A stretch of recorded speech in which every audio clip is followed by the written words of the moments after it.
Olá, boa tarde, todas, todos, todes. Nós estamos aqui de novo para conversar um pouquinho sobre pesquisa qualitativa, mas um tipo de pesquisa qualitativa, uma investigação qualitativa que tem muito a ver com a maneira como nós, do Grupo de Estudos ECOAR, entendemos o processo de investigação que está sob esse guarda-chuva enorme, que é o guarda-chuva das pesquisas qualitativas. Só refrescando, o ECOAR é o Grupo de Estudos em Corpo e Arte, que está sediado na Escola de Artes, Ciências e Humanidades da Universidade de São Paulo. Eu, por acaso, sou líder do grupo, isso para efeito dos preenchimentos dos protocolos formais. E eu sou professora lá da Escola de Artes, Ciências e Humanidades, e eu atuo num programa de pós-graduação interdisciplinar chamado Mudança Social e Participação Política, nosso PROMUSP. E ali no PROMUSP, eu tenho conhecido pessoas incríveis que têm vindo fazer os seus mestrados e doutorados, né? E essas pessoas têm se incorporado ao ECOAR, têm feito do ECOAR um espaço de interlocução dos seus projetos e de discussão profunda sobre como é que nós queremos investigar as questões que estão emergindo para cada uma de nós, né? Ou que se colocam para cada uma de nós. É um grupo que se dedica, então, dentro desse programa de pós-graduação, e com essas pessoas que são integrantes desse programa, e que hoje fazem seus mestrados e doutorados, é um grupo que quer investigar coletivamente modos de fazer pesquisa. As questões que, em geral, nos movimentam são as questões que estão muito relacionadas com os nossos ofícios. Ofício entendido como aquilo que nós fazemos na vida social, no campo do trabalho, no campo da criação, e que se misturam muitas vezes com a nossa vida inteira, né? Nesse ano, o programa de pós-graduação abriu as suas inscrições para os novos postulantes a mestrados e doutorados, no final, para esse ano, né, lá no final de 2019. E eu tinha, para mim, que em face da quantidade de estudantes que eu já estava orientando no mestrado, eu não ia assumir nenhum orientando no mestrado, nenhuma orientanda no mestrado. Mas aí apareceu um projeto e apareceu uma pessoa, e eu não resisti. Então, essa pessoa é uma das que eu chamo agora para compor essa conversa aqui nessa tarde, que é a Diane Bodá. E a Diane tem um projeto incrível chamado Professoras Artistas Mulheres na Educação. E é com enorme prazer, assim, que eu trago a Diane aqui, e eu pedi para a Di, né, Di, tocar com a gente hoje, nessa tarde, uma conversa, daí com o outro extremo, né, que foi a minha primeira orientanda da pós-graduação no PROMUSP, né, no Programa de Mudança Social e Participação Política. Então, é quase como se eu pegasse a veterana e a caloura para conversarem um pouco, né, porque eu acho interessante, né, dizer de um percurso como o da Brenda Barbosa, que é a nossa convidada de honra, né, um percurso como foi o da Brenda, né, no encontro com esse percurso, um percurso que terminou, né, Brenda, com a gente ano passado, brilhantemente, eu diria, com um percurso que começa agora, né. Então, eu quero mais sentar e assistir vocês duas conversando, para eu me divertir um pouco, vocês duas incríveis, né? O trabalho da Brenda, a dissertação de mestrado da Brenda, ela vai falar um pouco, termina com esse título aí, que é uma parte desse título, né? Que é o título dessa live hoje. Começou com outra coisa completamente diferente, e ao longo do percurso virou esse negócio aí, né? Ambas estão entranhadas num debate sobre o que é fazer pesquisa, né? Assim como eu. E, sem dúvida, elas têm conseguido fazer reflexões muito importantes sobre o que significa estar na universidade e qual seria a nossa batalha em nos mantermos na universidade, quais seriam essas batalhas que a gente tem que travar diariamente para se manter aqui e para fazer o tipo de pesquisa que nos deixe cada vez mais próximas da sociedade que a gente almeja, né, dessa utopia que a gente acha que é possível. Meninas, mulheres maravilhosas, vou assistir agora, tá bom? Beijo. Obrigada, Má, por essa introdução. Ufa! Bom, meu nome é Diane, eu estou nessa tarefa hoje de representar o Grupo de Estudos ECOAR, nesse mais um ECOAR Convida a Live. E aí, como a Má falou, o ECOAR tem se debruçado em estudar corpo e arte dentro da IACH, a Escola de Artes, Ciências e Humanidades, conhecida como USP Leste, dentro do Programa de Mudança Social e Participação Política. Então, há um mês a gente teve a Renata Matsu conversando com a Marília Velarde, a responsável por provocar e sensibilizar nossas pesquisas e trajetórias. E hoje eu tenho a possibilidade de ter essa conversa com a Brenda Barbosa, faz isso por nós, faz essa para nós, trilhas de uma pesquisa radicalmente qualitativa. Com essa temática, a gente continua nessa busca por percursos qualitativos que permitem fluidez entre os métodos, possibilitando rupturas e ampliações no modo de pensar e agir na academia. Brenda, como a Marília falou, ela começa dizendo que a veterana do ECOAR, conversando com a mais nova, então é daqui que eu posso partir. E essa imagem que eu te entrego, de alguém que está tateando ainda, sem conseguir enxergar muito bem a academia, a universidade, a pesquisa, o mestrado, e tem usado constantemente a palavra encantamento, com as possibilidades de apresentadas, por enquanto, nesses caminhos. E encantamento com o seu trajeto e a sua trajetória, seu trabalho, sua pesquisa, sua rua sem saída, festas juninas, o brincar, a Minas Gerais, que é logo ali, antes de Santo Amaro, que é de onde se diz que se vem antes de dizer Grajaú, nordestina por família, Zona Sul, ser dessa cultura atravessada por várias questões, inclusive pelo corpo estendido no chão, pelo passar pela viela com educação, mas no limite do que é educação, com cuidado para não atravessar as fronteiras da sua segurança, com seu narrar.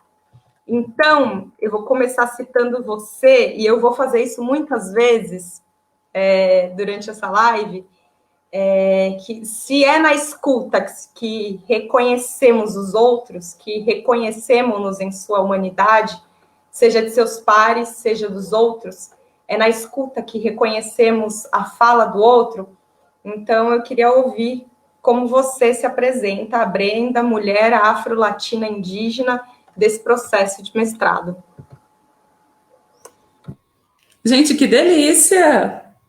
Marília, também só quero ouvir aquelas. Ó, Diane, que recepção, que delícia isso, gente.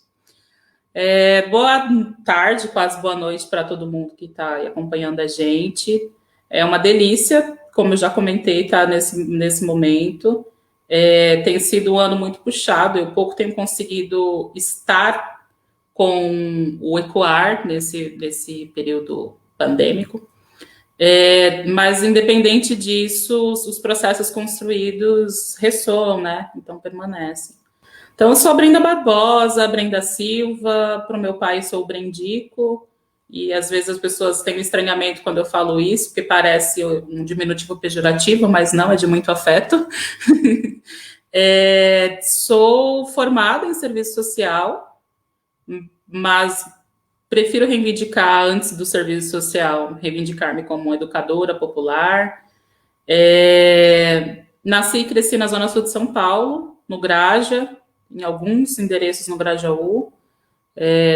Fiquei um tempo no interior, um tempo também em Pernambuco, apesar de curto, mas são experiências da minha infância que me marcam muito, e gosto de trabalhar um pouco com essas memórias, assim, e gosto de situá-las, inclusive, para perceber que nesses trânsitos que eu vou percebendo o mundo, né? No movimento que a gente se percebe, a própria biografia, o próprio trajeto, e acho que isso me ajuda a compor algumas reflexões aí. Obrigada, Diane, por estar me recebendo do lugar de veterana. Acho que a Marília, quando fala que quer assistir a gente, é um pouco daquele lugar que grossinha, minhas orientandas, aquelas assim, sabe?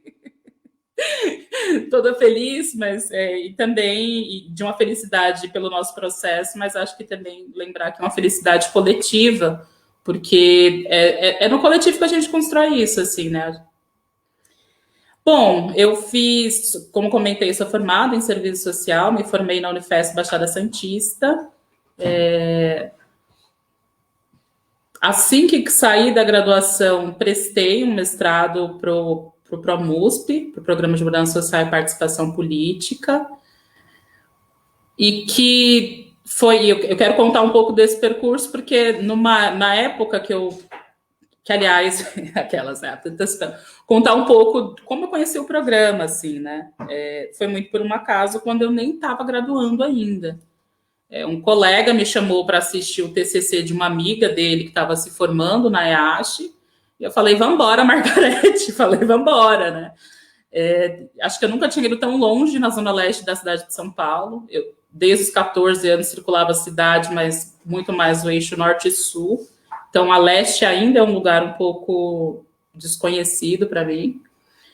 E foi a primeira vez que eu assisti uma defesa de TCC, e a banca recomendou que a estudante fosse para o mestrado, para o Programa de Mudança Social e Participação Política. E eu achei bonito o nome. Grosseiramente dizendo, foi isso, gente. Eu achei bonito. Falei que em algum momento... E achei bonito por conta das palavras que tinha junto, né? Que eram palavras que já significavam muito para mim no percurso da militância. E aí, durante a graduação, eu não direcionei tanto fazer um mestrado, mas quando vai chegando o finzinho, vem muito aquilo de, tá, e agora? O que a gente vai fazer? Especialmente, acho que todo mundo, quando está em final de graduação, passa um pouco isso pela cabeça, mas aí precisa dar uma situada, que estou falando enquanto uma jovem preta periférica que vai acessar o ensino superior público e que, apesar de eu ter tido desde a infância um incentivo aos estudos, não estava na ordem das nossas vidas acessar esse lugar, né?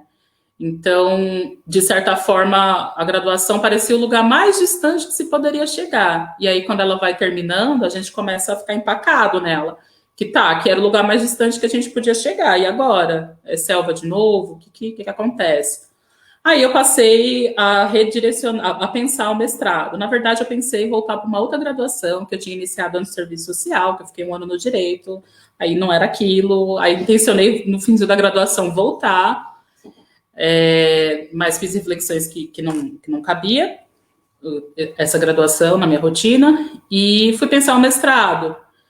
E aí eu quis levar para o mestrado a continuação. Para mim, tem uma continuidade com o que eu pesquisei no TCC. No TCC, eu fui falar do hip-hop como estratégia de enfrentamento ao genocídio da juventude pobre, preta, periférica.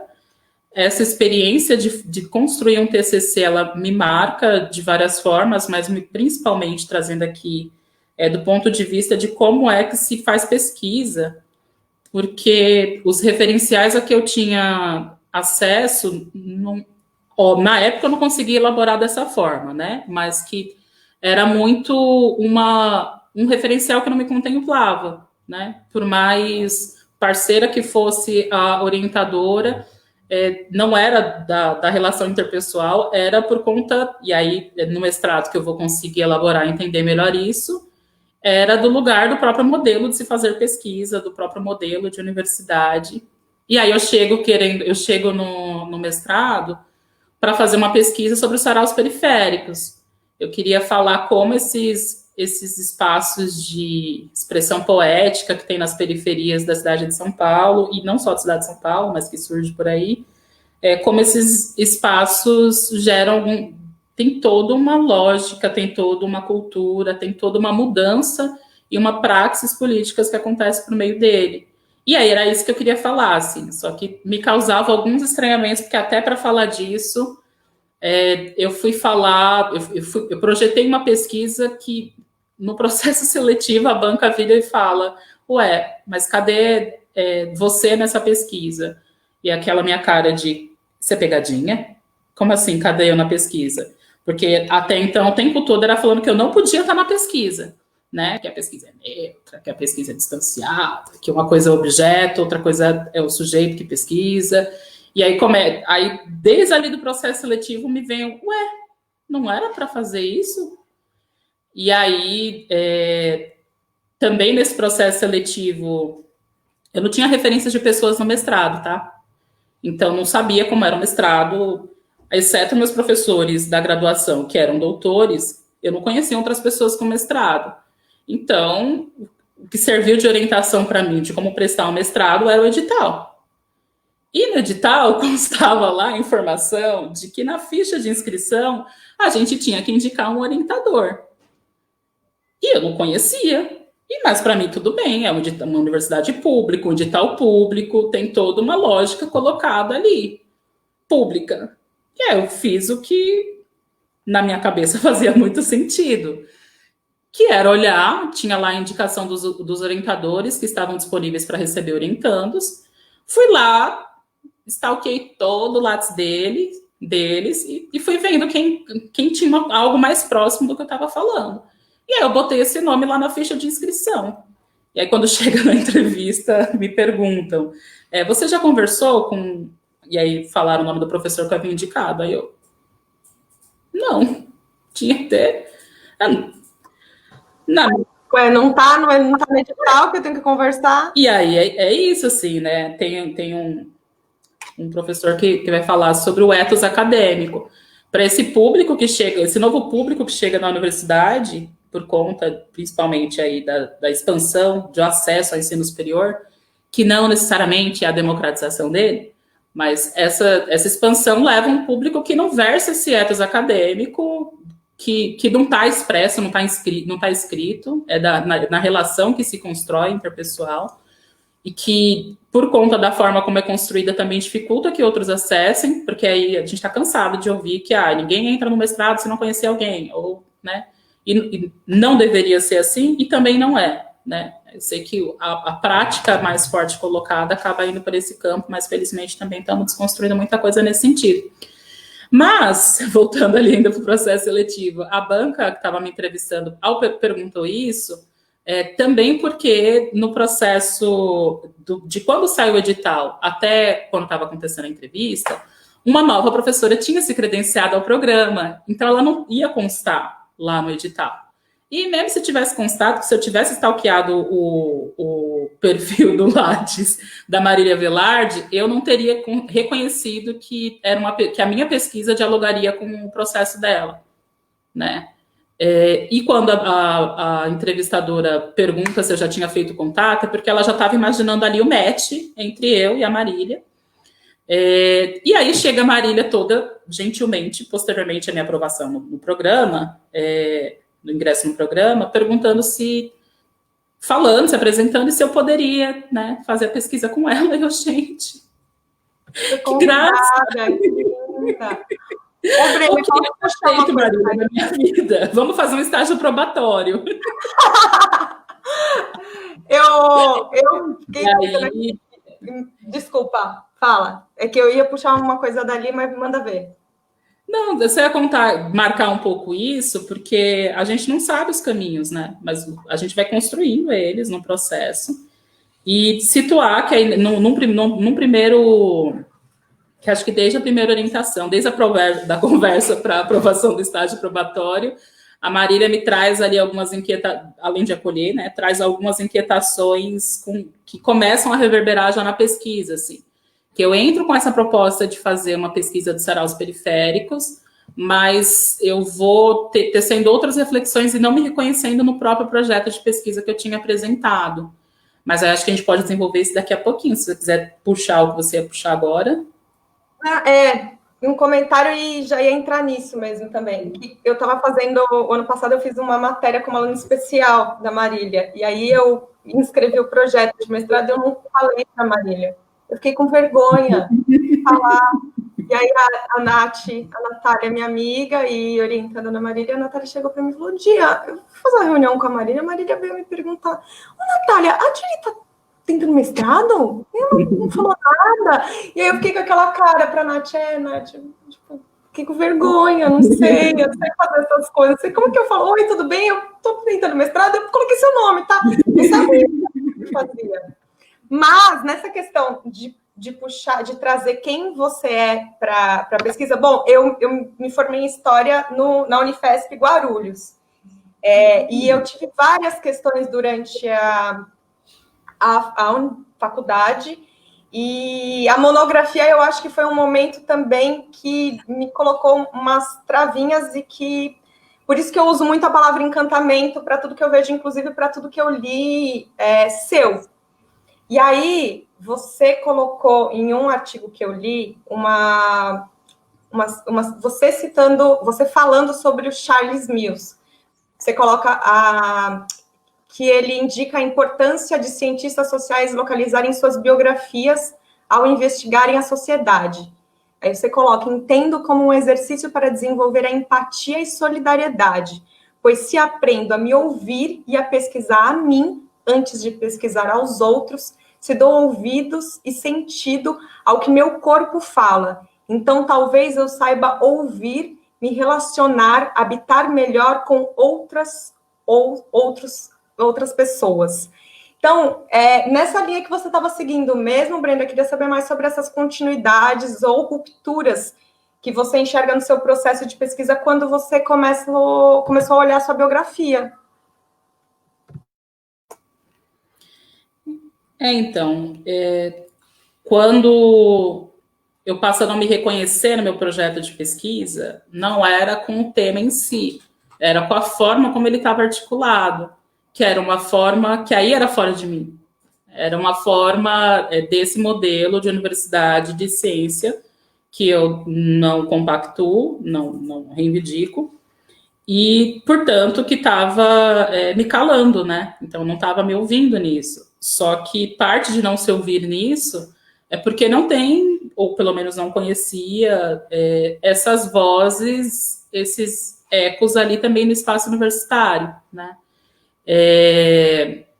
E aí, voltar para si, se ouvir e encontrar o próprio percurso, eu sei que sou às vezes meio clichê e tal, mas era essencial para poder desenhar, então, a forma de se desenvolver, de falar o que eu precisava falar, né?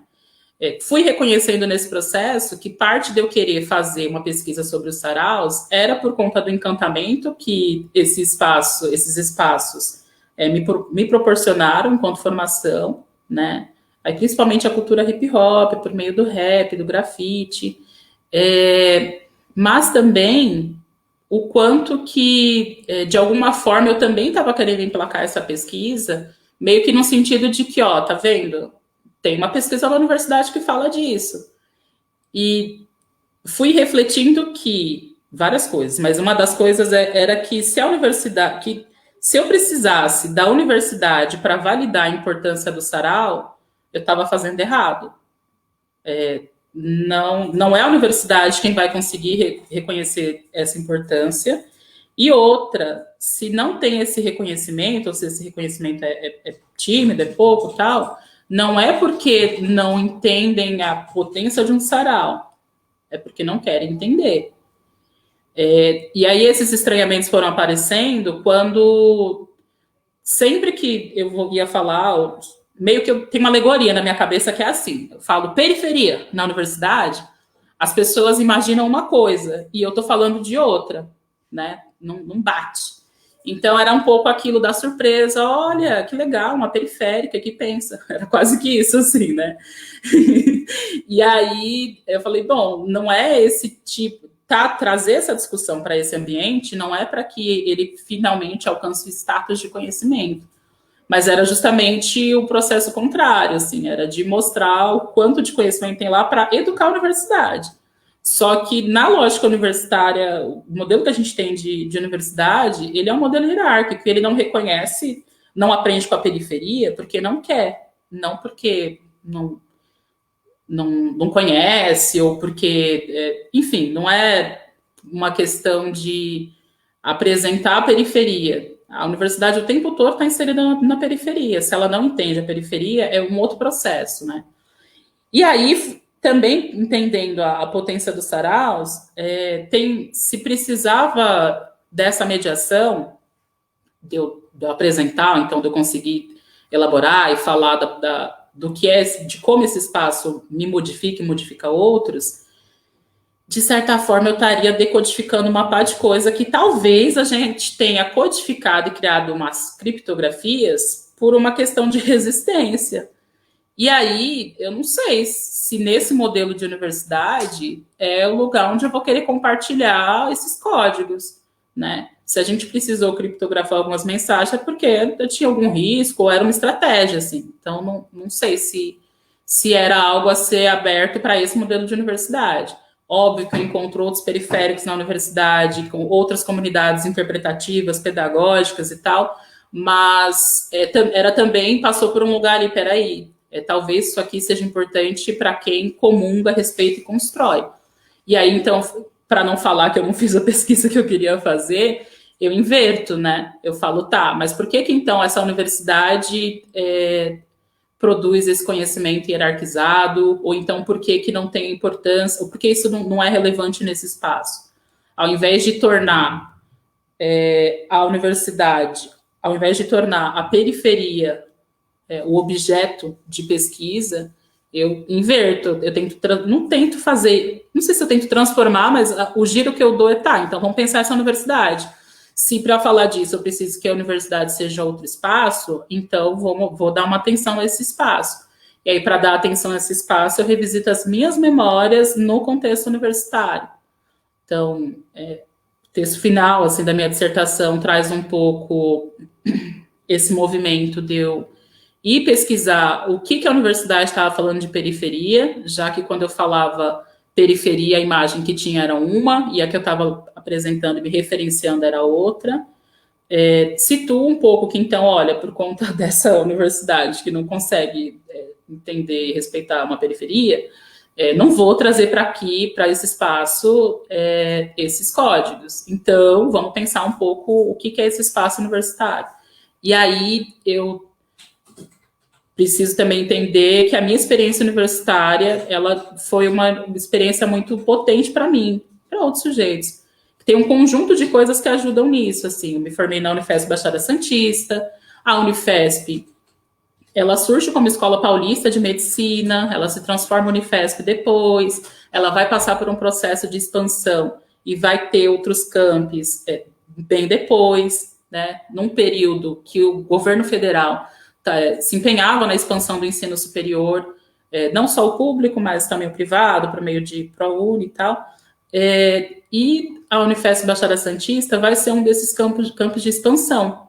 Então, tudo estava para ser construído, né? Então, quando chega... Eu entrei na Unifesp Serviço Social em 2012, eu acho que eu fui a 4ª turma a entrar. Os outros cursos do camp já tinham iniciado antes, assim, já deveria ter, acho que umas 6, 7 turmas já iniciado. Mas fato é que mesmo os outros cursos quanto serviço social, a gente tinha tudo por construir. E aí eu vinha de uma trajetória periférica que a gente constrói as coisas. A gente constrói porque a gente precisa, e porque a gente cria, porque faz parte da nossa forma de relação, uma potência criativa. Então, encontro também na universidade uma galera também periférica que está chegando naquele espaço e que tem essa mesma disposição e trajetória. Então, a gente vai construir um monte de coisa. Então, essa construção ela também é coletiva, mas aí a gente vai pensar extensão, educação popular, vai pensar grupo de estudo, vai pensar cursinho, vai pensar até os espaços de socialização, porque não tinha nem o banquinho para sentar na universidade. Então, tudo isso a gente vai construir. E aí essa experiência me permite compreender a universidade de vários lugares, né? Então, quando eu vou pensar, tá, então por que essa universidade hierarquiza esse conhecimento, ou por que ela não quer conhecer essa periferia, eu vou revisitar essas memórias do período de graduação, que foi muito participativo, muito ativo. Graduação em serviço social é 4 anos, eu fiquei 5, fui extensionista toda a graduação, fui beneficiária da política de permanência, porque também se não tivesse dinheiro para... Se não tivesse a política que já está sendo desmanchada de permanência estudantil, eu nem teria saído de casa, porque não estava no horizonte essa possibilidade também. E aí eu vou tecendo nisso, assim. Aí tem muito afeto, tem muita construção e muita dor também nesse caminho, né? Brenda, uma coisa que você fala em relação à Unifesp, que eu acho que eu encontrei muito nos seus escritos, é a formação de comunidades pedagógicas, que você fala que você já tinha essa experiência dentro da universidade. A minha experiência dentro da Unifesp, acho que ela foi um pouco... Eu entrei em 2007, na primeira turma de História do Campus Guarulhos. Então, a gente não estava... Acho que quando eu tento identificar comunidades pedagógicas, eu não consigo entender dentro da universidade, mas os encontros fora da universidade, as tentativas de... a identificação com outras estudantes trabalhadoras também, que corriam para chegar, atravessavam São Paulo para chegar à noite na faculdade, atrasadas, depois de um dia inteiro trabalhando e estudando do jeito que dava, mas aí a comunidade pedagógica, acho que se fez de um outro jeito. E aí eu fiquei pensando, quando eu estava lendo, a função do ECOAR, porque, para mim, o ECOAR tem uma função de comunidade pedagógica que está dentro da universidade. E, na minha graduação, não. O que eu identifico era completamente fora.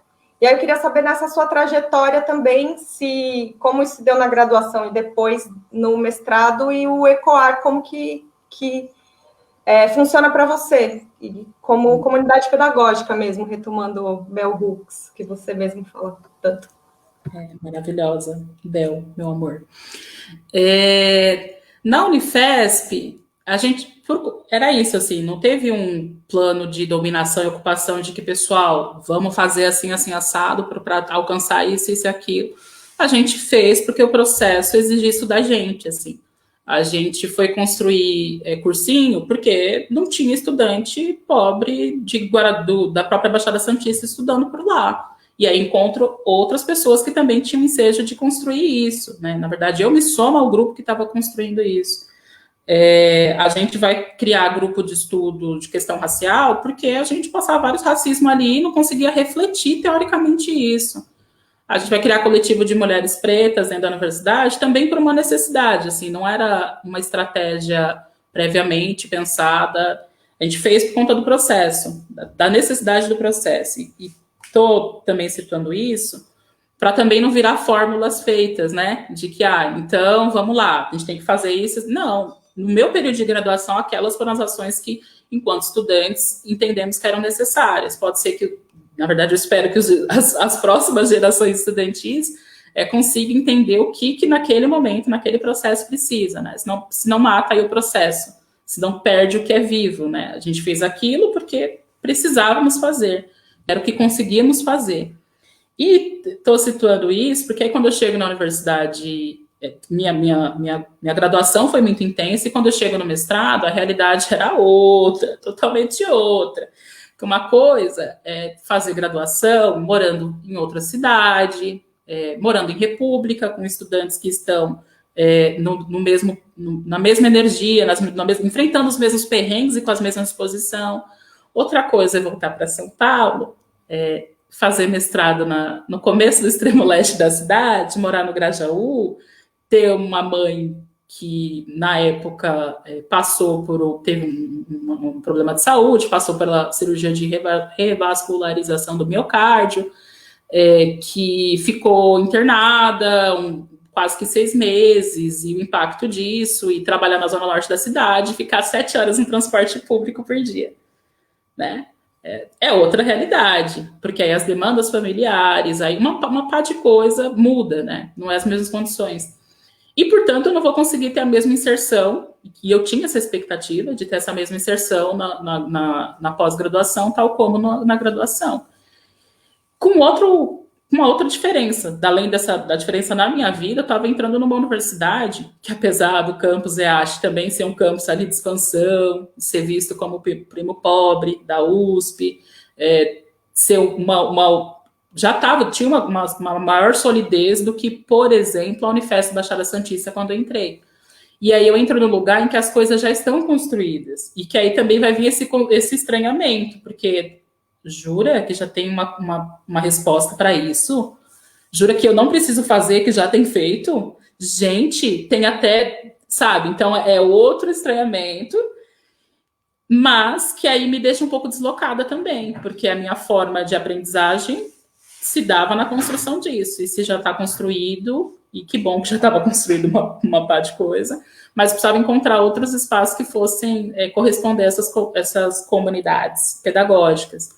E aí o ECOAR vai entrar cumprindo bastante isso, assim, esse papel, essa acolhida de que, já que eu não ia precisar construir uma pá de coisa fisicamente falando, mas tinha uma série de outras aprendizagens e escutas que seriam necessárias até para entender esse percurso que menciona, assim, né, principalmente metodológico. Então, quando por meio da pesquisa radicalmente qualitativa, o fato de eu estar num grupo de estudos em corpo e arte já é gritante, assim, não tanto pela arte, mas pelo corpo.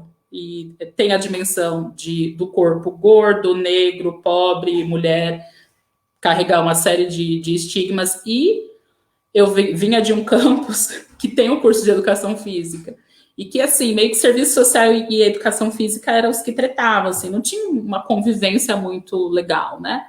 E aí eu chego num grupo de estudos, majoritariamente do pessoal de educação física. Então, a forma como eu vi essa discussão do próprio corpo, da própria arte, a minha arte periférica na arte erudita já não é reconhecida. E o meu corpo periférico também, no corpo erudito, hegemônico, não era reconhecido. Então, nunca que eu pensaria que esse era o espaço que eu ia refletir e produzir minha pesquisa, né?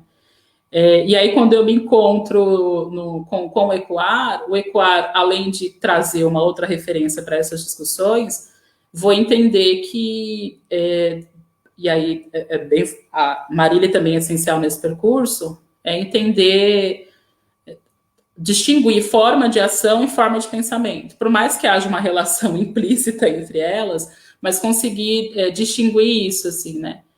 O espaço do ECOAR acabou sendo um lugar importante para eu conseguir ter essas reflexões, conseguir ter acolhida e encontrar pessoas que também estavam interessadas e atentas ali em perceber essa forma de atuação, essa forma de ação e forma de pensamento, né?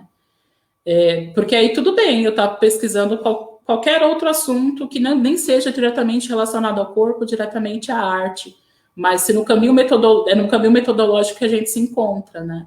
E aí o ECOAR, por mais distinto que inicialmente poderia parecer, ele vai se tornar essa comunidade pedagógica, tal como as que eu tinha tido acesso lá na Baixada, porque consegue fazer o processo da escuta, entender o processo metodológico em que a gente se encontra. E questionando tudo isso, né? Porque o ECOAR tem uma galera da educação física, mas por lá na educação física eles também são, né? Aquele povo afastado da educação, não bem quisto na educação física. Bom, antes de eu continuar, porque eu já estou riscando umas coisas que, né? Muita coisa na cabeça aqui para perguntar para você. Mas antes disso, falar que quem quiser, façam perguntas também, aproveita que a gente vê aqui, repassa para a Brenda. Então, quem quiser dialogar também, bora, começa a dialogar aí também, podem fazer perguntas aí pelo Facebook. Enquanto vocês fazem perguntas, então eu vou seguir.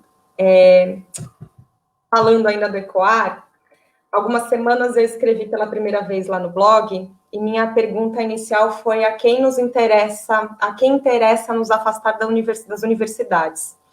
Semana passada, o texto do Emerson, lá no blog do ECOAR também, falava, entre muitas coisas, sobre o nosso corpo agora na pandemia, visto só da cintura para cima. Aí, essa semana, eu li no seu Facebook um texto do ano passado, que começava com: é assustador como nós, mulheres negras e indígenas no mestrado, podemos ser apagadas nesse caminho. Mas, para mim, é mais assustador ainda a gente acreditar que a universidade é isso mesmo. Então, vou continuar falando de corpo. Em meio a tudo isso que a gente está vivendo hoje, eu te devolvo uma fala sua em forma de pergunta. Ainda dá tempo de lutar por uma universidade que se faça de povo? Qual é o nosso papel dentro da universidade para essa transformação e que corpos precisam estar inteiros e não só da cintura para cima ali?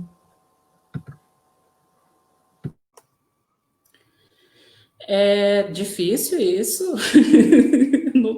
Vou revisitar meu perfil para ver o que eu estava falando. Eu stalkeando, conto mesmo. Olha, eu acho que tem níveis essa resposta, vários níveis. Acho que um primeiro aspecto,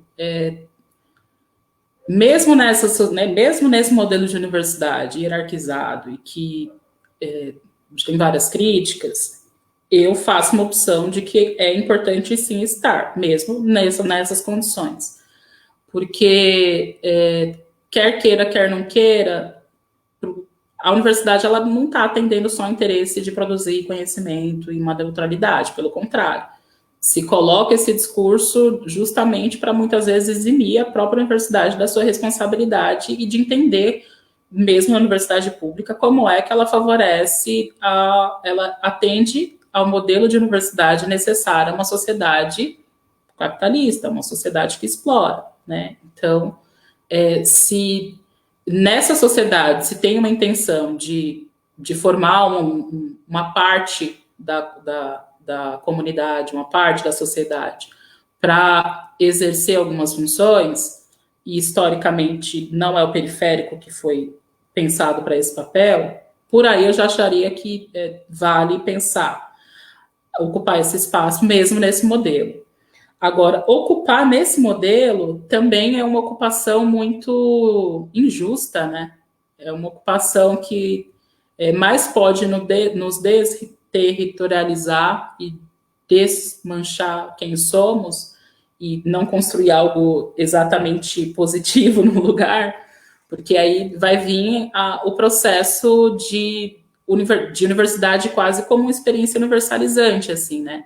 Da universidade como sendo um atestado de cidadania, o tal diploma de brancura, né? Então, a depender de como se ocupa esse espaço, mais se destrói o percurso de quem somos do que conseguimos afirmar um outro modelo. Então, ao mesmo tempo que falo ocupo, mas ocupo com cuidado, assim, com ressalvas. E isso de que a universidade se faça de povo, que geralmente eu ouvi o povo falar que a universidade se pinte de povo, né? E aí eu falava que isso aí é blackface, gente, aí não rola, aí não dá, ou não é, né? Tem que... mesmo o processo de expansão do ensino superior, ele é conjuntural. A gente não tem... é conjuntural e da forma menos conjuntural, né? É um conjunto de ações que foram tomados no governo federal, atendendo não só ao interesse de se pensar, vamos lá, colocar esse povo na universidade, mas do próprio mercado, conciliação, está dado isso. Se a gente quiser que essas mudanças sejam mais do que conjunturais, que elas se interiorizem, aí a gente precisa se colocar no processo de construir isso, porque também não vai vir. Então, acho que ainda dá tempo, mas tem muitas ressalvas, é muito complexo, porque a universidade, apesar dela se colocar, de certa forma, como idílica, distante, né? Aqui está a universidade, ali está o restante da sociedade, o seu interior performa e reproduz toda a lógica de exploração hierárquica que existe fora dela, né? Então, não dá para também ter uma ideia romantizada do que é esse espaço. Então, ocupo com ressalvas, e principalmente sem perder os laços do que está fora. Assim, né? Eu vivo uma crise sempre com a universidade, né? Eu lembro da minha defesa de mestrado, que em dado momento eu falei, eu percebi que eu tinha uma questão com a universidade, com a educação, e que meio que todo mundo, na minha memória, tá? Não precisa lembrar que foi assim, deixa eu ficcionalizar, que aí todo mundo vira, oi, como é que você não tinha percebido isso ainda, garota, né? Porque eu não tinha, justamente porque sempre o lugar da educação, a escola, sempre tinha sido o lugar por onde eu me construía. Para mim estava dado que ele era contexto, cenário, e não era. Então eu ficava sempre procurando outras interfaces e não conseguia entender que aquele lugar já articulava tudo isso, né? Então, sim, acho que ainda dá tempo para se fazer, e talvez não seja nem universidade, talvez o que a gente esteja construindo nessa estrutura hierárquica, a universidade vai ser um lugar importante de se estar e disputar. Mas também não é esse o modelo de conhecimento que estou defendendo, estou apostando. E também não tem uma fórmula de que modelo é esse, a gente precisa construir no processo. Então, também um pisar sempre atento, assim, né? Se fazer sempre atento, né? E aí dá várias formas para fazer isso. Quando a gente, por exemplo, tem os processos de tomada de consciência no meio da pesquisa e fala que não vou objetificar a periferia, vou objetificar a universidade. Não no lugar de que se fizer inversamente proporcional resolve, mas para deslocar e a partir de outros lugares e escutas a gente percebendo isso. Tá. A Renata Matsu fale sobre a radicalidade da sua pesquisa, que seria essa pesquisa qualitativa radical. E aí acho que isso entra um pouco no que a gente já está falando sobre essas quebras de modelo, porque estar na universidade, esses corpos na universidade também traz essa questão do como fazer essa pesquisa, né? Então, a forma é estar na universidade e se manter também firme num formato que rompe com essas estruturas. E aí, se você puder falar um pouco sobre essa radicalidade na pesquisa. Então, a radicalidade na pesquisa, eu não sei dizer, mas acho que vale vou puxar meu processo, não porque eu seja a régua que mede o mundo, mas que aí eu vou falar como foi comigo, e vocês, na cabecinha de vocês, falem, comigo foi assim, ou comigo não foi assado, então, olha, dá para ser assim, tá? Não tem como imaginar o que está acontecendo aí. Só posso falar o que está acontecendo aqui dentro para vocês irem buscando para a gente encontrar esse lugar em comum aí nas escutas. Para mim, quando eu falo disso, de voltar ao meu percurso, encontrar minha biografia, compreender a construção da sociedade, a construção dessa referência de universidade, eu estou numa radicalidade que é de me perceber na pesquisa, um corpo vivo na pesquisa, me perceber meio que raiz, não no sentido que não muda, mas no sentido de que é isso, de se perceber vivo no processo, né? E aí é radicalmente qualitativa, porque a gente está vivo nisso, a gente não vai se dissociar disso. Se qualquer pesquisador, tudo que a gente pesquisa passa pelo pesquisador, assim, né? Quando alguém fala, se eu não trago essa referência, esse contexto, eu acho que a coisa fica morta, não faz sentido, assim. Não faz sentido porque a gente não vai conseguir compreender o que está sendo pensado, o que está sendo dito, porque como eu comentei ainda há pouco, eu não tenho como saber o que você está pensando. É você quem está aí pensando. A gente está aqui num processo dialogando. Se eu não compartilho esse processo, fica difícil a gente perceber se a gente está falando a mesma coisa, se a gente está falando coisa diferente, ou entender os lugares e processos do outro. Então, a pesquisa radicalmente qualitativa, ela vai servir nesse processo para a minha forma de desenvolver a minha pesquisa do mestrado, e não só ela, que eu estou num outro mestrado, história para outro capítulo, mas que me ajuda a retomar isso, assim, né? Como é que eu sistematizo, elaboro, compartilho o que eu estou refletindo, eu reconhecer de onde está vindo o que eu estou pensando, do que eu estou partindo. Óbvio que uma parte desse trabalho é a gente que constrói, né, mas essa construção ela nunca é individual, ela também é coletiva. Então, a pesquisa radicalmente qualitativa permite eu trazer todas essas vozes que ecoam na minha cabeça, permite trazer esses elementos, assim. O que na pesquisa tradicional, mesmo na pesquisa qualitativa, não dá margem, porque tem isso, como é que eu tiro o sujeito da pesquisa, eu esqueço quem é o pesquisador, se é ele quem está interpretando o mundo, se é ele que está vendo, se é ele que está pensando e refletindo. Então, se eu não consigo localizar a minha própria biografia na pesquisa, como é que eu entendo do que está sendo falado? Meio que fica uma peça de um quebra-cabeça solta, assim, né? Uma peça totalmente diferente que a gente não vai conseguir entender. Então, a pesquisa radicalmente qualitativa me dá margem para eu falar quais pedacinhos eu estou juntando, de onde está vindo isso, do que eu tenho consciência. Tem um monte de coisa que aquilo já virou sabedoria popular, porque a gente não sabe de onde veio. Que, aliás, é super questionável, né? Não sabe de onde veio porque não quer saber. Né? Uma parte do meu levantamento da pesquisa do mestrado, vou fazer uma janelinha rápida aqui, tá? É um parênteses rápido. Uma parte da pesquisa que já que parecia que quando eu falava periferia, a universidade entendia de forma diferente, eu fui fazer uma pesquisa para ver o que tinha nas dissertações de mestrado e doutorado com a palavra-chave periferia, né? E aí, quando eu vou filtrando os resultados da pesquisa, dessa busca, eu chego num número muito pequeno de pesquisas, e eu falei, então eu conheço todos esses pesquisadores, porque eu já vi essa galera toda lá na periferia indo entrevistar a gente.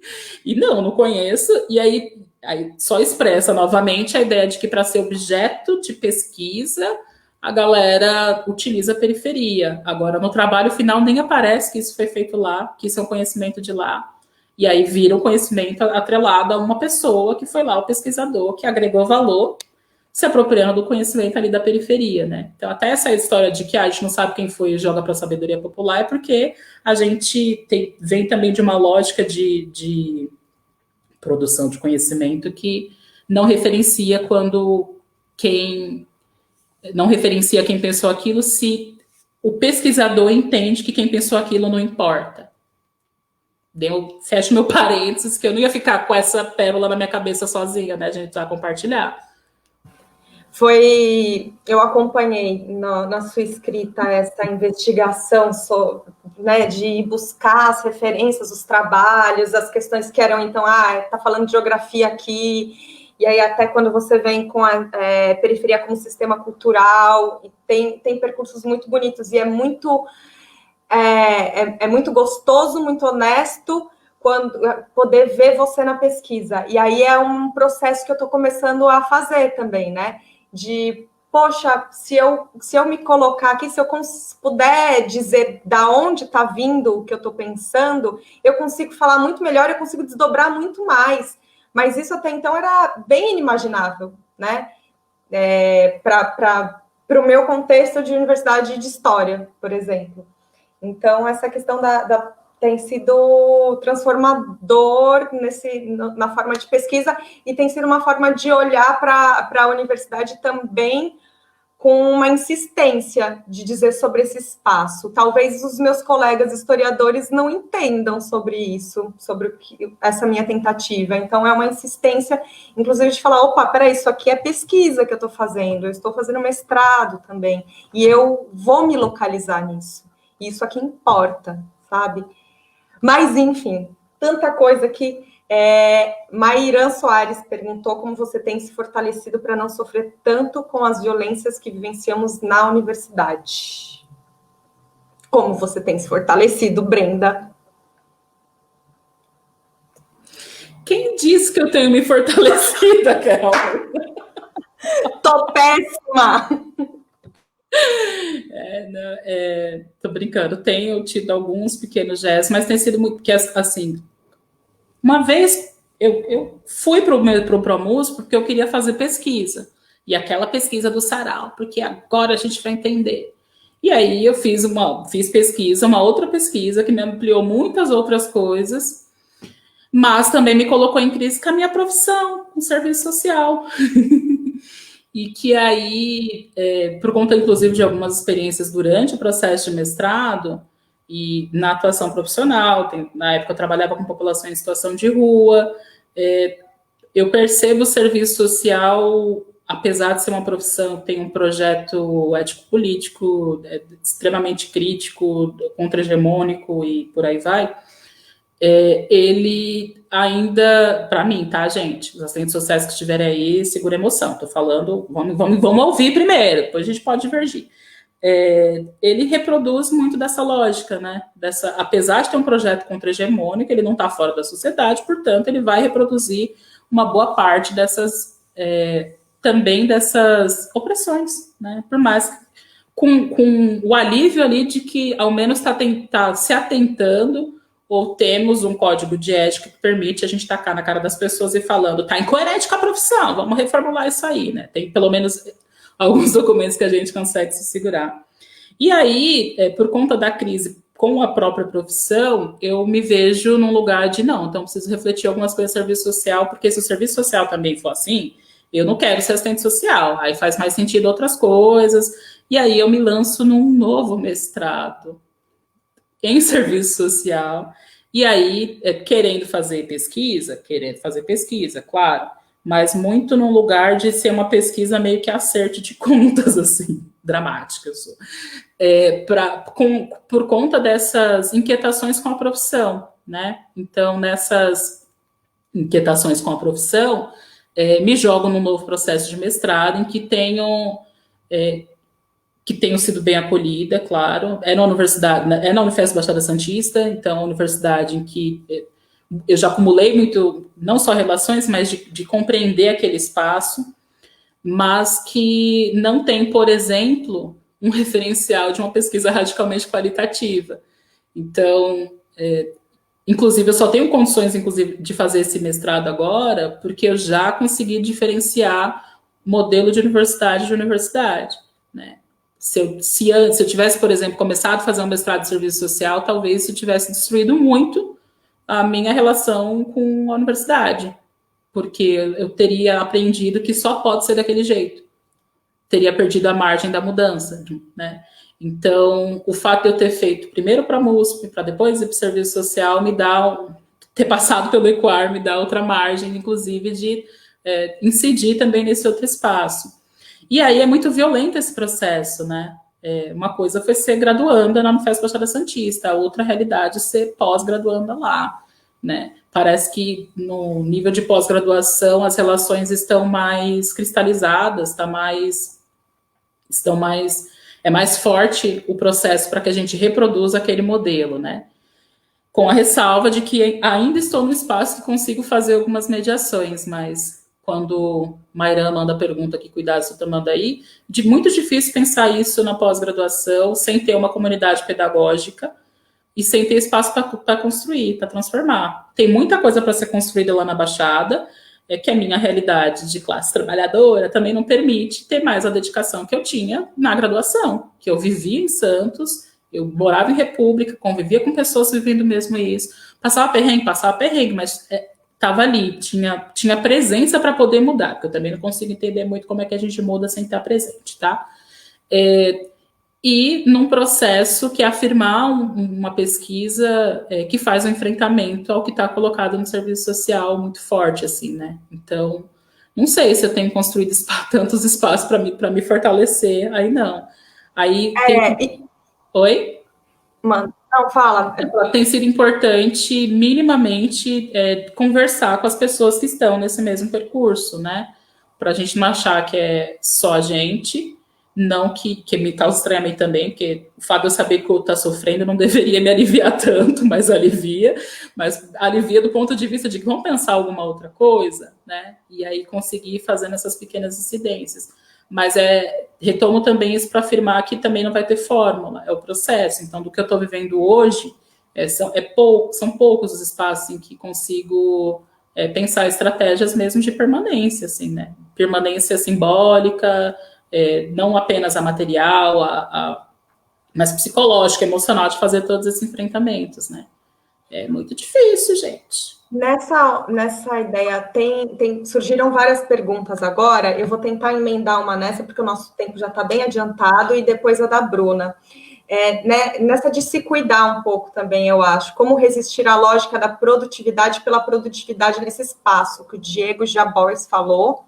E aí depois a gente vai para essa da Bruna, pergunta da Bruna. Como resistir à produtividade pela produtividade? Acho que tem a ver com se cuidar também, né?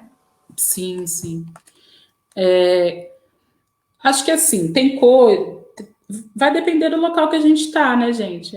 Volto ao lugar de se perceber vivo no meio de uma pesquisa e dentro de uma dada sociedade, também para ir reconhecendo que possibilidades que tem de enfrentamento, assim. Eu estou num programa que eu estou perto de qualificar, que minha orientadora não esteja me assistindo, porque não tem, mas ela sabe que eu não tenho a qualificação escrita, que eu estou num período em que daqui a pouco vai começar uma pressão maior por uma lógica de produtividade, e que o ideal seria a gente conseguir fazer isso no processo, né? Mas se o processo é conturbado, não é que a gente não faz, é que é isso, né? Por exemplo, numa pesquisa radicalmente qualitativa no ProMUSP, eu poderia sistematizar parte dessa conturbação e falar, olha, não é que não estou fazendo, isso está acontecendo e isso faz eu pensar outras coisas, entender tal discussão. Uma pesquisa mais tradicional não tem tanta margem para isso. E aí, a lógica, talvez, de produzir de modo mais neutro, distanciado, e pode aparecer. Não é o que eu não estou passando por essa pressão nesse momento. E não sei se eu vou passar por essa pressão, porque no meu percurso eu já aprendi essas diferenças, eu já aprendi a negociar também com isso.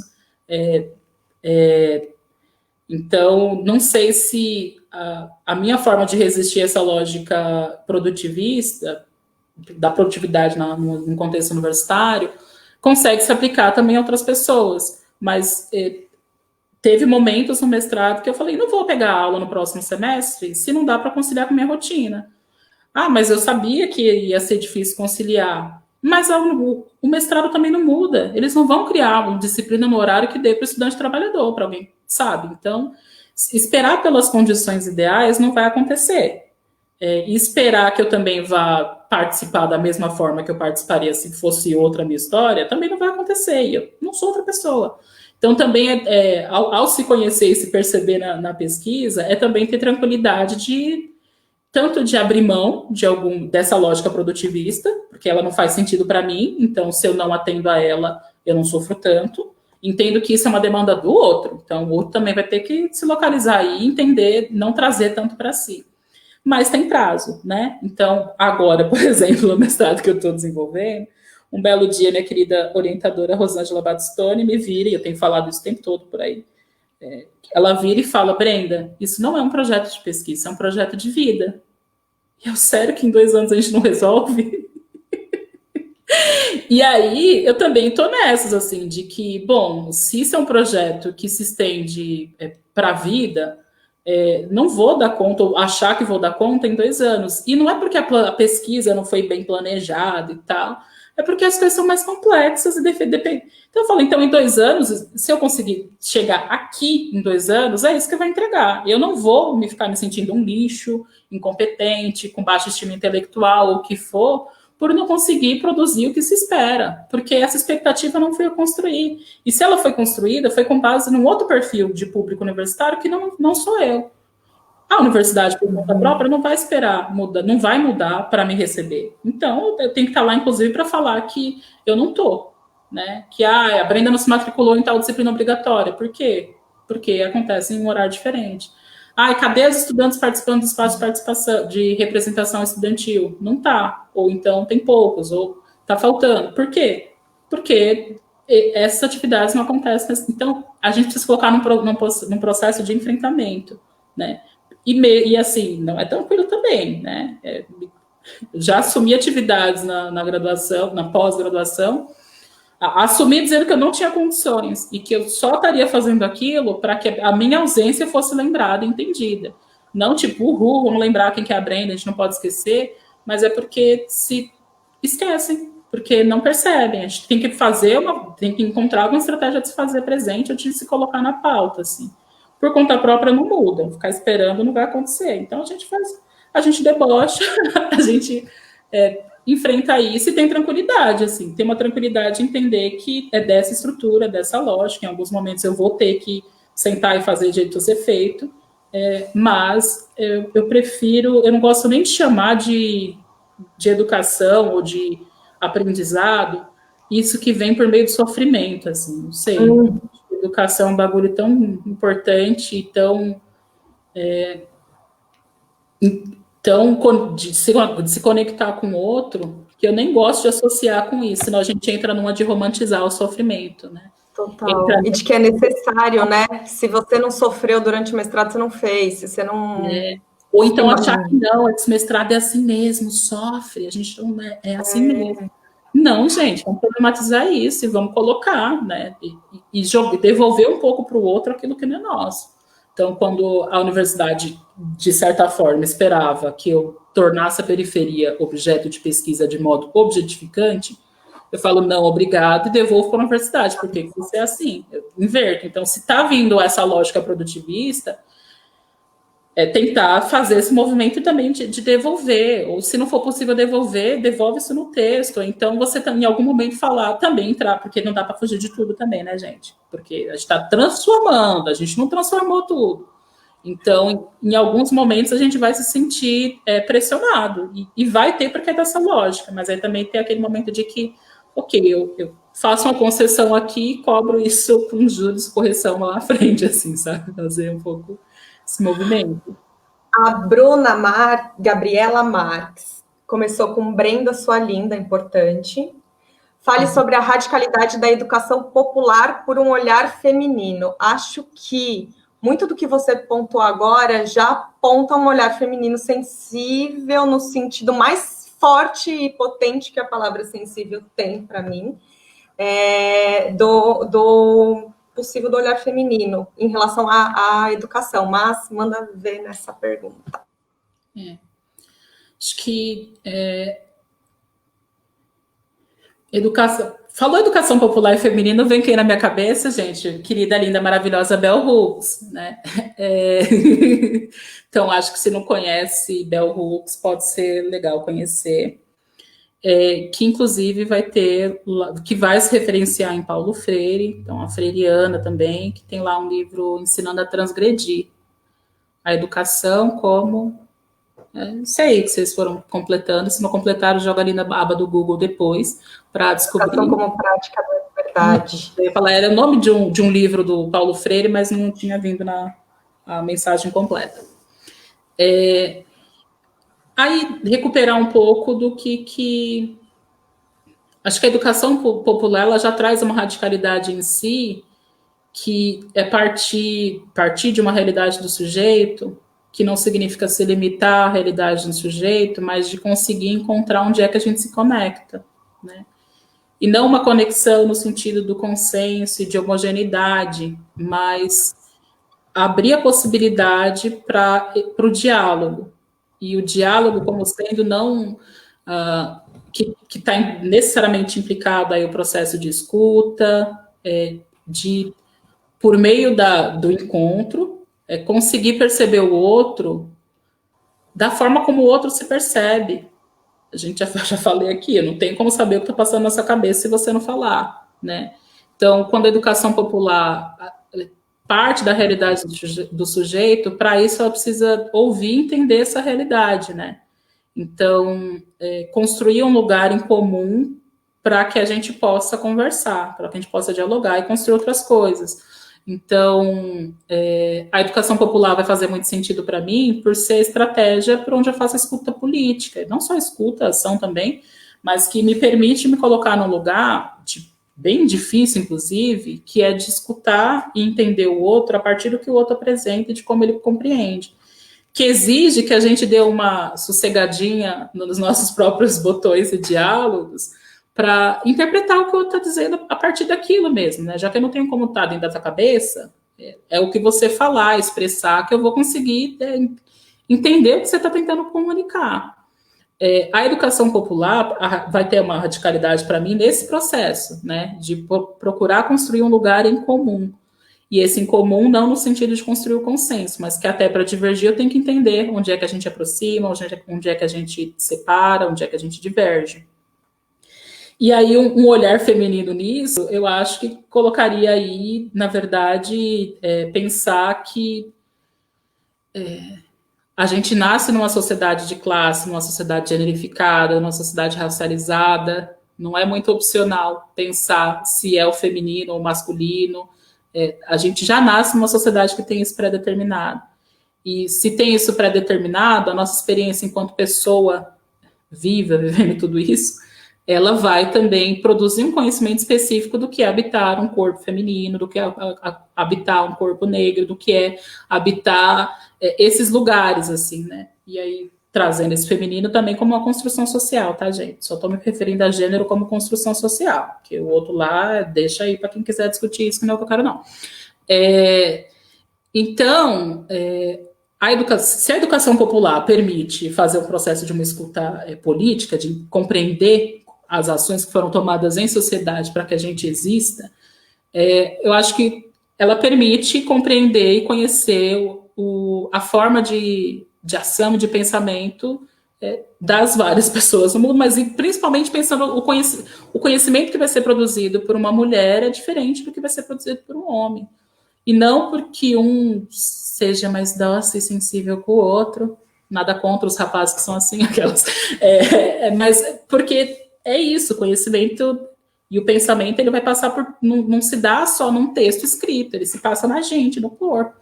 Então, se o meu lugar no mundo é esse, o que eu vou fazer vai ter essa impressão, vai ter isso imbuído, assim, né? Não sei se vocês conseguiram, na minha cabeça fez super sentido, mas... A minha também fez sentido, bora, né? Então... O Conrado perguntou quem é a universidade, que só quer entender de determinada maneira.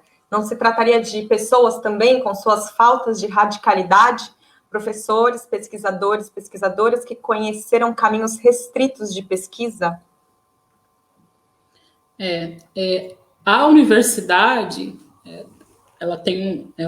na minha leitura, ela vai ser um espaço institucionalizado em que nós, enquanto sociedades, definimos que aquele é o espaço em que está o conhecimento, né?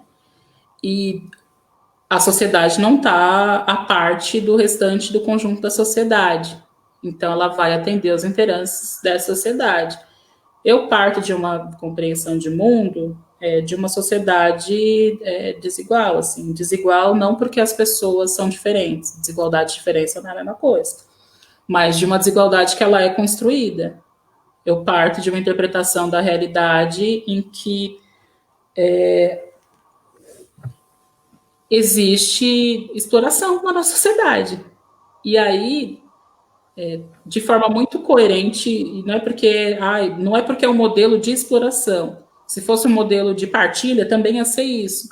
A gente só constrói as coisas para atender aos nossos interesses, assim. E aí, a universidade, enquanto sociedade que hegemonicamente produz desigualdade, que explora as pessoas, vai construir também um modelo de universidade que vai ser coerente com essa lógica, né? Porque é aquilo, eu não vou fazer uma coisa que, em tese, eu não vou fazer alguma coisa que vá na contramão do que eu preciso. Então, a universidade acaba parecendo um sujeito, um ente mais distante, mas é desse lugar institucional.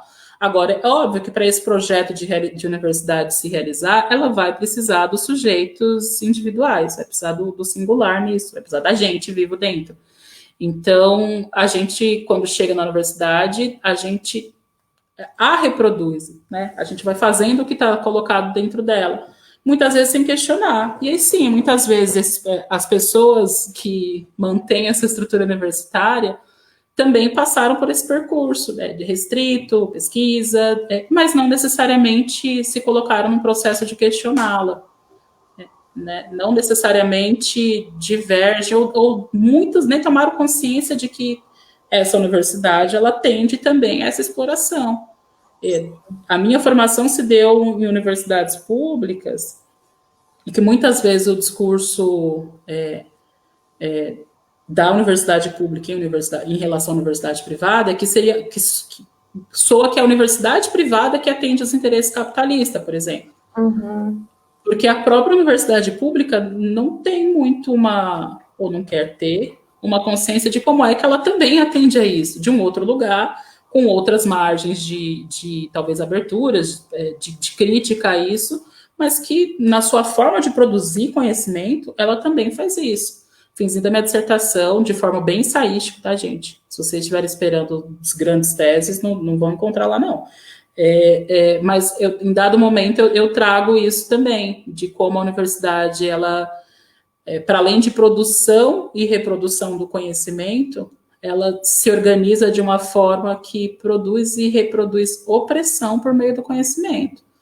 Porque se para eu poder permanecer ali, a minha história tem que ser esquecida, ou eu tenho que me distanciar, ou fazer um processo que não cabe. É porque esse modelo de universidade não foi pensado para mim. Então, eu estou fazendo o gesto de construir uma universidade que seja pensada para mim, mas foi pensada por quem, e não era um problema.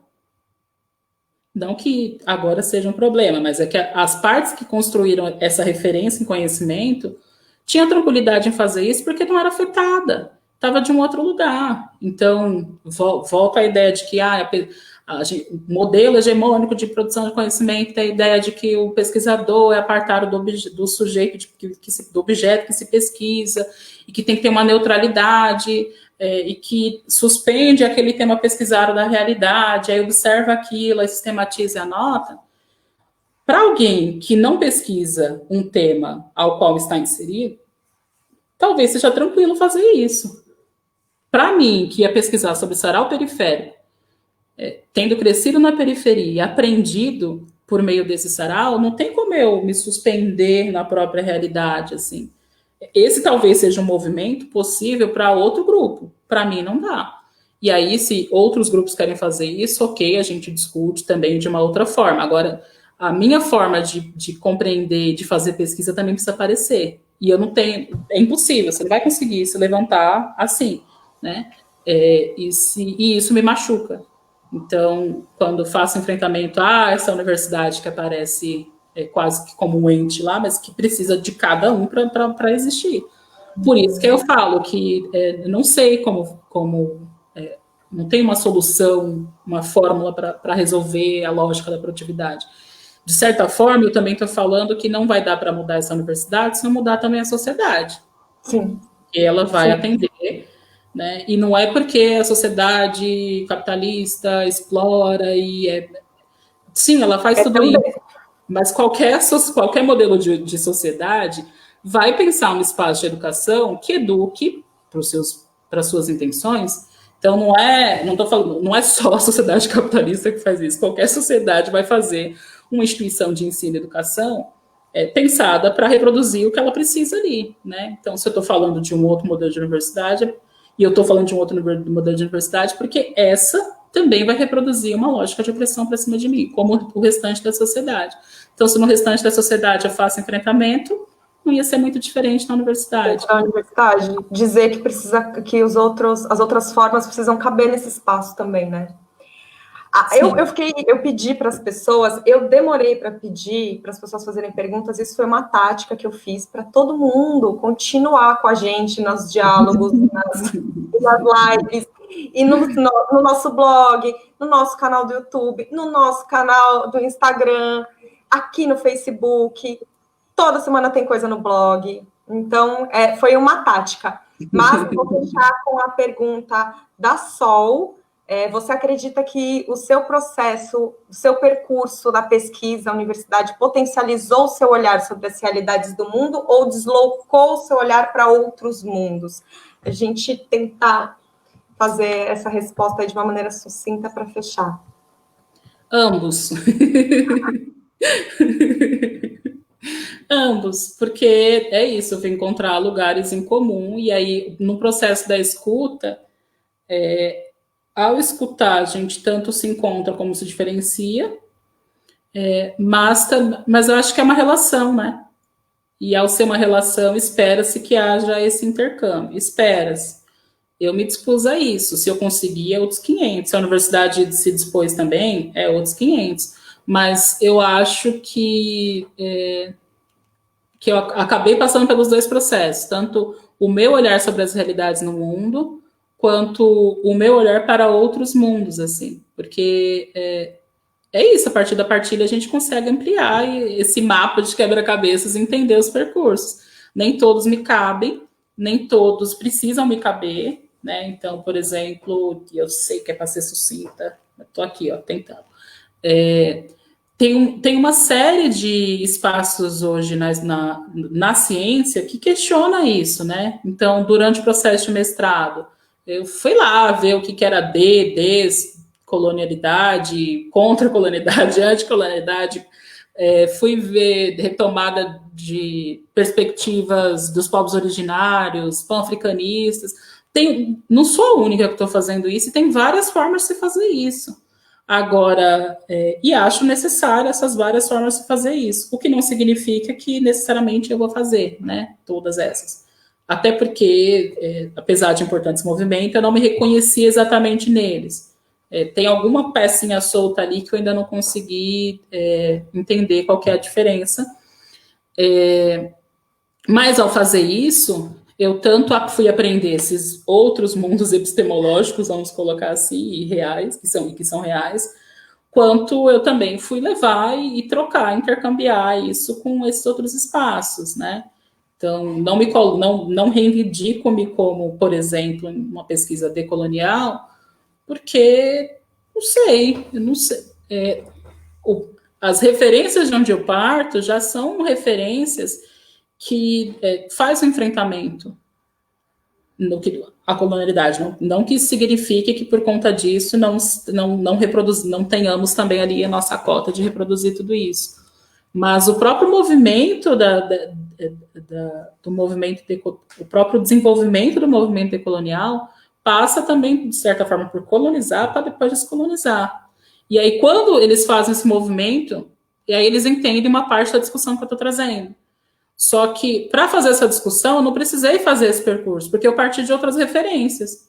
Então, acaba havendo um diálogo em determinado momento, mas seria muito custoso, por exemplo, eu ter que passar por todos esses mundos para poder falar o que eu quero, se eu já estou percebendo que tem outras formas de fazer isso. Então, acho que acaba rolando uma troca, assim, né? É uma troca que a gente também precisa entender os limites delas, porque em dados momentos, sim, me apresentou o universo, em dados momentos foi o oposto, eu também levei isso, mas que está sempre nessa relação de troca. E quando não está a relação de troca, eu prefiro me retirar, porque se não é troca, é exploração. Maravilha, Brenda. Acho que as outras perguntas a gente pode, se você sentir à vontade, dar uma respondida lá e continuar realmente o debate pelas outras redes, pelos outros meios. Queria finalizar, então, com rapidinho, algumas coisas que você colocou e em algumas coisas que eu li. Uma citação do Sérgio Vaz, clássico: a arte que liberta não pode vir da mão que escraviza. Você começa um artigo com essa frase do Sérgio Vaz, e aí me lembrou um pouco no último texto no blog do ECOAR, quem não leu, leia, do Everson, tem como título uma frase da Nina Simone: como você pode ser uma artista e não refletir os tempos. Então, incluir nesse debate essas questões, como você pode também estar na universidade pública, num programa como um programa de mudança social e participação política, numa pós-graduação, e não fazer o mesmo, né? Essas pesquisas, assim, aí é um desejo, um pedido, enfim, a partir da observação que eu tenho feito das pesquisas que eu tenho acompanhado e lido dentro do ECOAR, que essas pesquisas sejam gritos de e por liberdades. Então, eu queria agradecer por esse espaço, por essas falas, pelas presenças, agradecer toda a organização, o ECOAR, que às vezes é grupo, às vezes é equipe, às vezes sempre comunidade pedagógica, pelo Wesley na transmissão, que vocês não estão vendo, mas eu estou, Brenda está falando conosco. Todas essas ideias, essa efervescência que é o ECOAR. Então, curtam as nossas redes, acompanhem essas conversas, dialoguem, questionem. A gente está em movimento e nesses tempos de pandemia ele tem se dado pelas redes sociais, Facebook, Instagram, os textos no blog, YouTube. E aí eu queria finalizar mais uma vez citando a Brenda. Independente das dobras que nos aguardam, meu maior anseio nesse momento é vivê-las, investigá-las. E em minha realidade, tal engajamento hoje só é possível pelos encontros e desencontros aqui parcialmente narrados. Que venham mais. Muito obrigada, Brenda. De nada, gente. Agradeço pela escuta, pela acolhida, pelo convite. Vou depois nos comentários procurar para respondê-los. E vamos conversando, vamos dialogando, porque é na escuta que a gente se encontra. Beijo, Má. Beijo, Wesley. Beijo, Diana. Tem uma galera que eu juro que eu não pago para eles virem nos comentários, mas que vem, né? Eu falo que são os robôs da Brenda. Agradeço as pessoas que eu não conhecia ainda. Vou lá nos comentários depois dar uma olhada. Muito obrigada, gente. Beijo, gente. A gente se vê.